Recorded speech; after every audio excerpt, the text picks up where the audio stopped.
नमस्ते दोस्तों। आज मैं आप लोग को बताने जा रही हूँ धार्मिक कर्मकांड में आसन पर बैठना क्यों आवश्यक है। आप लोग ये सुनिए, क्यों कहा गया है कि आसन पर बैठ के ही पूजा पाठ करना चाहिए। पूजा पाठ, साधना, तपस्या आदि कर्मकांड के लिए उपयुक्त आसन पर बैठने का विशेष महत्व होता है। ब्रह्मांड पुराण तंत्र सार में कहा गया है कि इन कर्मकांडों हेतु भूमि पर बैठने से दुख, पत्थर पर बैठने से रोग, पत्तों पर बैठने से चित्रभ्रम, लकड़ी पर बैठने से दुर्भाग्य, घास फूस पर बैठने से अपयश, कपड़े पर बैठने से तपस्या में हानि और बांस पर बैठने से दरिद्रता होती है। ब्रह्मांड पुराण तंत्रसार में कहा गया है, इसलिए इस सब चीज का जरूर ध्यान रखना चाहिए। उल्लेखनीय है कि धार्मिक कर्मकांड करने के लिए बिना आसन बिछाए बैठने से उसमें सिद्धि अर्थात पूर्ण सफलता नहीं मिलती है।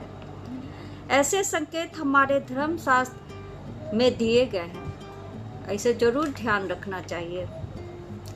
प्राचीन काल में ऋषि मुनि काले हिरण के चम, कुशासन, गोबर का चौका, चीता या बाघ के चम्र, लाल कंबल आदि का आसन उपयोग में लेते थे।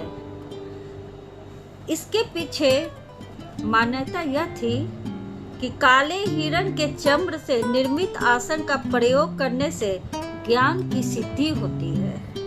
कुश के आसन पर बैठकर जप करने से सभी प्रकार का मंत्र सिद्ध होते हैं।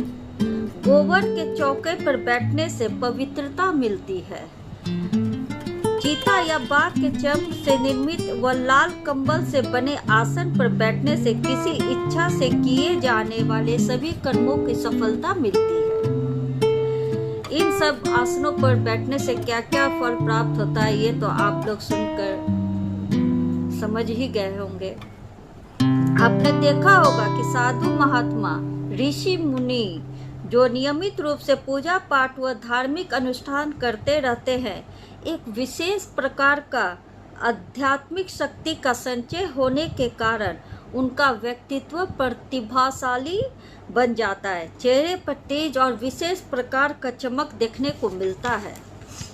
इसलिए धार्मिक अनुष्ठान में कहा गया है कि आसन पर बैठना बहुत जरूरी है।